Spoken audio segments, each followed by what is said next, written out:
Pada abad ke-13 Masehi pernah berdiri sebuah kerajaan yang sangat besar dan sangat kaya. Kerajaan ini juga berhasil menyatukan seluruh wilayah Indonesia dan disebut-sebut berhasil menjadi poros maritim di Asia. Dia adalah Majapahit. Sebagai negara bahari yang sukses, tak terhitung betapa kayanya Majapahit dulu. Jika kalian pergi ke daerah Trowulan, Mojokerto, di sana kalian akan menemukan sebuah kolam yang tampak tradisional bernama Kolam Segaran.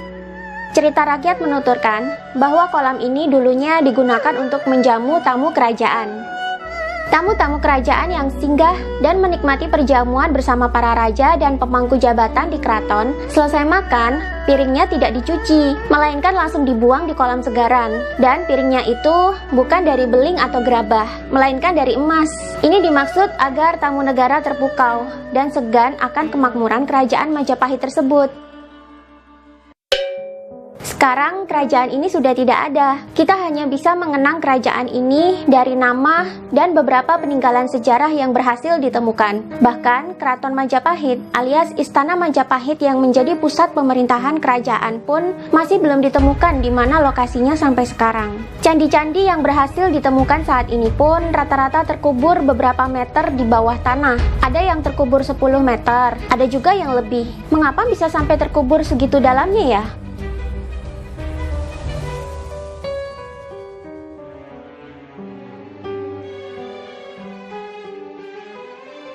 Jika candi-candi bekas peninggalan Majapahit terkubur karena usianya yang sudah terlalu tua, mengapa candi-candi lain yang usianya lebih tua seperti Candi Borobudur, Candi Prambanan, Candi Mendut, dan masih banyak lagi, kenapa tidak ikut terkubur? Padahal candi-candi tersebut dibangun pada abad ke-9 Masehi, 4 abad sebelum kerajaan Majapahit berdiri.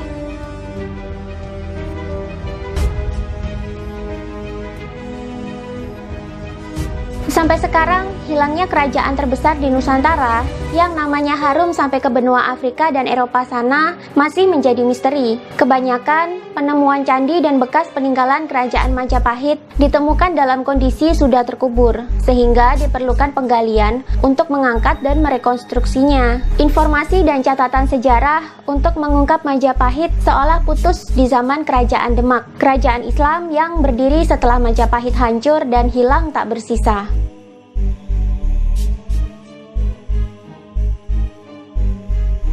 Sebenarnya, di zaman Kesultanan Mataram dulu, upaya untuk menyusun catatan sejarah tentang leluhur Jawa semenjak zaman Majapahit dan sebelumnya pernah dilakukan. Padahal Mataram adalah kerajaan yang berdiri 1 abad setelah Majapahit hancur dan menghilang.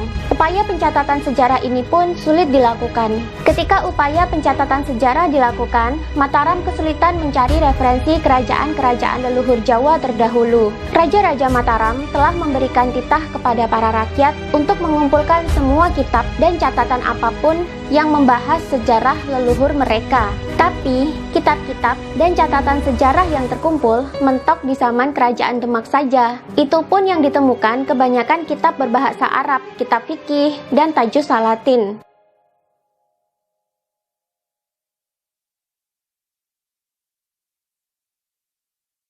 Catatan sejarah yang membahas peradaban sebelum Demak berdiri hampir tidak ada. Semua catatan sejarah dan kitab semasa pendahulu Kerajaan Demak hampir tidak ditemukan. Kalaupun ada sedikit yang berhasil ditemukan, keadaannya sudah mengenaskan. Ada yang rusak, ada juga yang terbakar. Akhirnya, dengan bahan seadanya, disusunlah Babat Tanah Jawa yang saat ini juga menjadi rujukan para sejarawan untuk menginvestigasi sejarah leluhur Nusantara.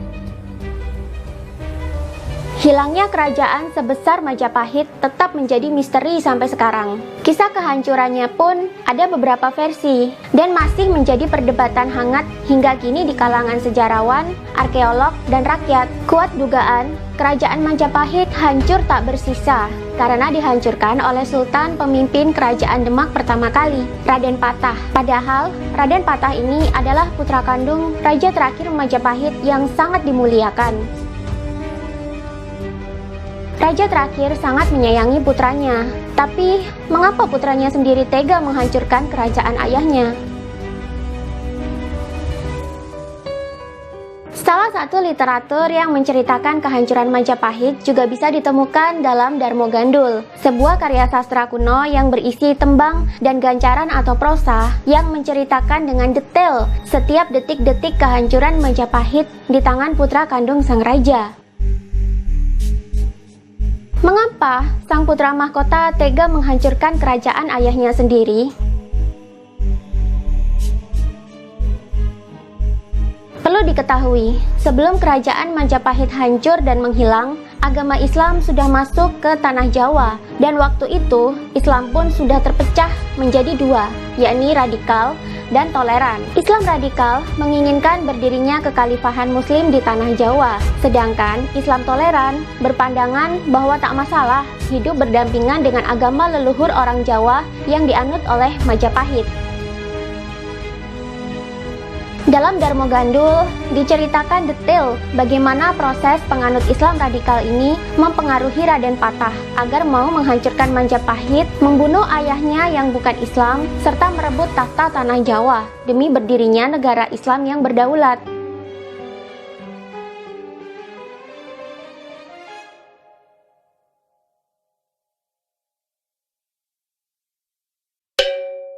Agama Siwa Buddha diyakini menjadi agama para leluhur Nusantara, terutama di tanah Jawa. Agama ini adalah sinkretisme atau perpaduan antara agama Hindu dengan agama Buddha. Inti ajarannya adalah Budi, alias kesadaran diri sejati manusia. Dalam agama ini diajarkan bahwa manusia hendaklah mencapai kesadaran diri sejatinya, sehingga ia bisa menyadari roh dalam dirinya yang merupakan percikan roh Tuhan atau roh yang langsung diberikan oleh Tuhan. Roh dari Tuhan yang ada dalam diri manusia atau diri sejati manusia juga memiliki beberapa sifat Tuhan, seperti sifat mengasihi, menyayangi, cerdas, bijaksana, kuat, dan welas asih atau berbelas kasih. Manusia yang telah mencapai kesadaran diri sejati akan mengenali siapa Tuhannya, apa peranan dia diciptakan di dunia, dan bisa membedakan mana yang baik dan buruk secara bijaksana dan cerdas. Agama Siwa Buddha sekarang masih bisa ditemui di Nusantara.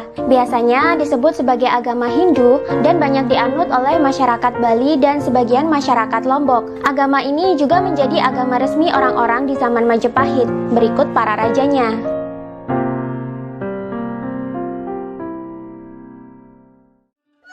Ketika Raja Majapahit terakhir bertahta, yakni Prabu Brawijaya kelima, ia memiliki beberapa putra dan seorang permaisuri yang beragama Islam.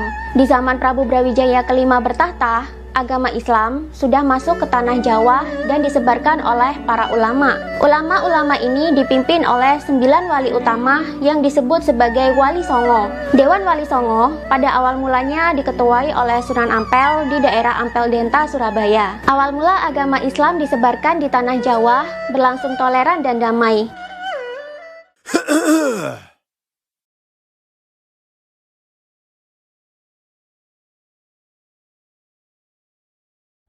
Mereka bisa hidup berdampingan dengan agama Siwa Buddha yang menjadi agama resmi di kerajaan Majapahit. Prabu Brawijaya kelima pun mengizinkan agama Islam disebarkan di daerah kekuasaannya. Bahkan sang Prabu tak segan-segan mengizinkan umat Islam untuk menjadi pemimpin di wilayah-wilayah tertentu yang mayoritasnya adalah Muslim, seperti menjadi bupati atau adipati misalnya.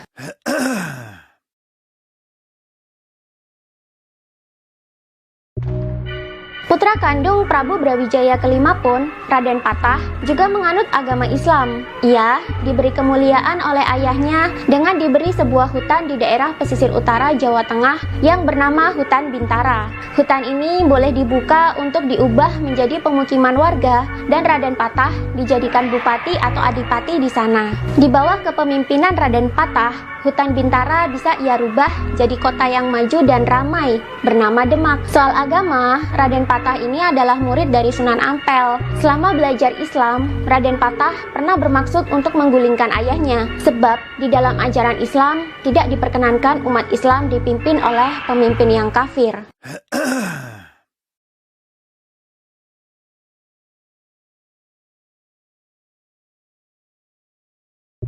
Tapi Sunan Ampel melarangnya. Bagaimanapun juga, Prabu Brawijaya kelima adalah bapak kandungnya, dan seorang anak wajib berbakti kepada ayahnya. Lagi pula, Prabu Brawijaya kelima tidak pernah melarang penyebaran agama Islam. Ini adalah bentuk toleransi yang selalu ditanamkan oleh Sunan Ampel. Selama Sunan Ampel masih hidup, radikalisme Islam hampir tidak ada. Ketika Sunan Ampel meninggal, agama Islam di Jawa terpecah menjadi dua, golongan Mutian yang radikal dan golongan Abaan yang toleran. Orang Jawa menyebutnya golongan Putihan dan golongan Abangan. Golongan Putihan merasa wajib untuk menegakkan kepemimpinan Islam berbasis khilafah di tanah Jawa. Mereka tidak mau dipimpin oleh pemimpin kafir, dan mereka berpandangan orang Jawa harus diislamkan seluruhnya. Sedangkan golongan Abangan merasa tak apa-apa jika hidup berdampingan dengan orang Majapahit yang beragama Siwa Buddha. Mereka juga tak menuntut pemimpin tanah Jawa wajib memeluk Islam.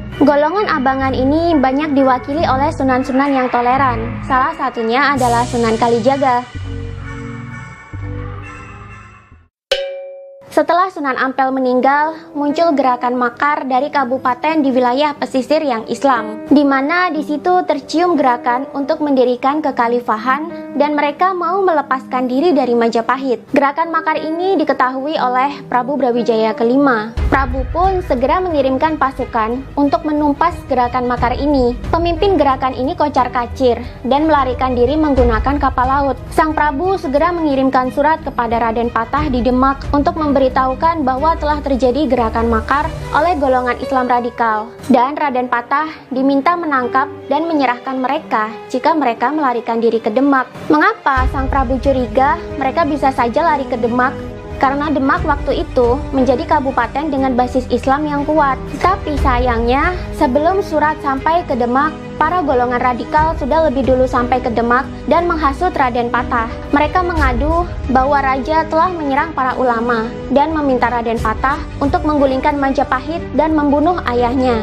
Awal mulanya Raden Patah menolak. Ia bertanya, mengapa para ulama diserang? Jawabnya, karena tercium oleh pihak keraton Majapahit bahwa mereka sudah 3 tahun tidak membayar upeti ke istana dan ingin mendirikan kekhalifahan Islam sendiri. Tentu saja ini adalah pelanggaran berat bagi negara. Kabupaten yang tidak mau membayar upeti, apalagi akan melakukan makar, tentu bakal ditumpas oleh ayahnya. Menurut Raden Patah, yang dilakukan oleh ayahnya sudah benar, tapi para ulama radikal ini tidak terima. Mereka terus menghasut Raden Patah supaya mau menumpas kerajaan kafir tersebut. Bahkan Raden Patah diiming-imingi surga dan pahala berlimpah jika berhasil membunuh seorang kafir. Mereka juga memastikan Raden Patah bahwa ialah insan yang berhak memimpin tanah Jawa selanjutnya. Ayahnya selain kafir yang halal untuk dibunuh, juga sudah tua dan bungkuk, tidak bisa dijadikan pemimpin lagi. Atas bujuk rayu dan iming-iming surga yang panjang, Raden Patah akhirnya mau menyerang Majapahit dan membunuh ayahnya. Ia kemudian mengumpulkan seluruh bupati yang beragama Islam dan mengukuhkan diri sebagai raja baru di tanah Jawa. Kerajaan yang dia pimpin adalah Kerajaan Demak yang berbasiskan Islam. Ia kemudian juga menyeru para bupati untuk menyumbang pasukan untuk menyerang Majapahit dan membunuh rajanya yang kafir.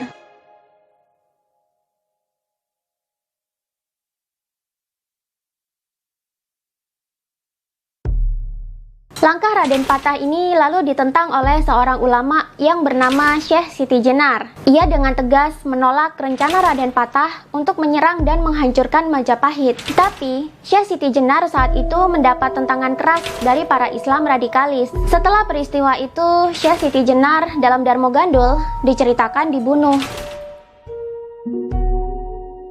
Akhirnya rencana Raden Patah pun dilaksanakan. Dengan iring-iringan 30.000 pasukan, ia berangkat menuju Majapahit untuk berperang. Rencana ini kemudian dibocorkan oleh Bupati Pati. Ia mengirimkan surat ke Keraton Majapahit dan menceritakan semua yang terjadi di Demak. Membaca isi surat tersebut, tentu saja Prabu Brawijaya kelima serasa bagaikan tersambar petir. Ia sangat kaget dengan rencana anaknya yang lebih menurut pada hasutan orang-orang Islam radikalis daripada mempercayai ayahnya sendiri. Dia juga sangat sedih anaknya menempuh jalan peperangan demi mendapatkan tahta tanah Jawa. Padahal jika diminta baik-baik, Prabu juga pasti menyerahkan tahtanya pada Raden Patah. Kedatangan rombongan Raden Patah tak bisa dicegah lagi, sedangkan Sang Prabu tidak mau berperang melawan anaknya sendiri. Akhirnya dia memerintahkan kurir untuk menyampaikan pesan kepada Adipati Pengging atau Handoyoningrat dan Adipati Pronorogo atau Betara Katong. Dua orang ini juga anak kandung dari Prabu Brawijaya kelima yang masih loyal pada Majapahit. Prabu meminta mereka untuk membantunya membendung pasukan Raden Patah di perbatasan. Tapi belum sempat kurir itu berangkat, pasukan Raden Patah sudah sampai di Istana Majapahit. Jumlah pasukan di Majapahit hanya 3.000 orang, sedangkan pasukan Raden Patah ada 30.000 orang. Terjadilah perlawanan yang tidak seimbang. Dalam waktu singkat, peperangan berkobar dan pertahanan Majapahit dijebol. Pasukan Majapahit banyak yang terbunuh. Patih Majapahit pun ikut tewas di medan perang. Kompleks keraton dijarah oleh tentara Demak. Rakyat dikumpulkan dan dipaksa masuk Islam. Jika tidak, rumah mereka akan dijarah atau mereka dibunuh. Semua buku dan kitab tentang Majapahit dan agama Siwa Buddha digeledah, dirampas, dan dibakar, termasuk yang disimpan di rumah warga. Suara pedang, teriakan, dan tangisan bercampur aduk jadi satu. Rakyat yang ketakutan tapi tidak mau masuk Islam, akhirnya berlarian mengungsi membawa barang seadanya. Mayoritas mengungsi ke gunung, salah satunya Gunung Bromo. Mereka lalu berkembang menjadi suku Tengger.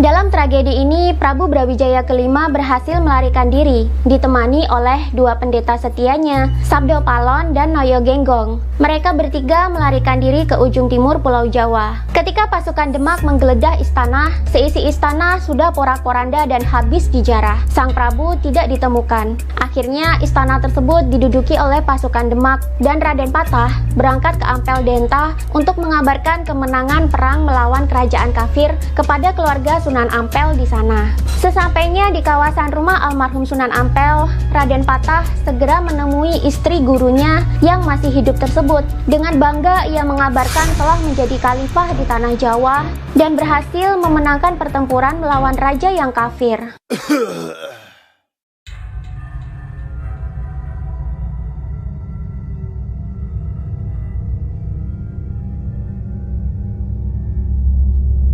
Mendengar pengakuan Raden Patah, Nyi Ageng Ampel semakin menangis histeris. Hatinya hancur melihat murid kesayangan almarhum suaminya justru jadi durhaka kepada ayahnya sendiri. Padahal Sang Prabu sangat baik pada orang-orang Islam di Majapahit. Hatinya sangat miris melihat kelakuan Raden Patah yang demi mengharapkan surga dan pahala, rela menyerang kerajaan yang selama ini sudah memakmurkan hidupnya, hanya karena rajanya kafir.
Bagaimana nasib Raden Patah dan Prabu Brawijaya kelima selanjutnya? Apakah Prabu Brawijaya kelima selamat dalam pelariannya atau justru tewas di tengah jalan?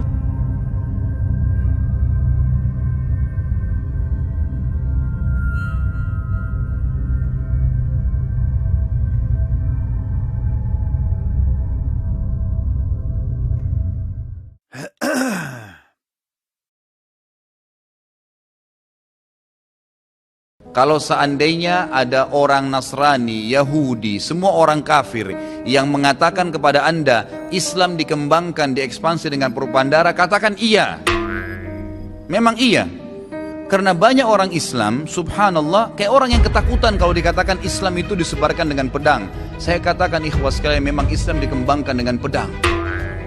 Jihad itu dikumandangkan memang dari dulu. Ada pengembangan Islam dengan dakwah, ada pengembangan Islam dengan pedang. Nabi SAW menyerang Mekah itu dengan kekuatan memang. Sampai menaklukkan Mekah, akhirnya tersebar Islam di Mekah. Dan kalau tidak ada jihad pada saat itu, Mekah akan tetap jadi kota kafir. Jangan dilupakan sejarah itu.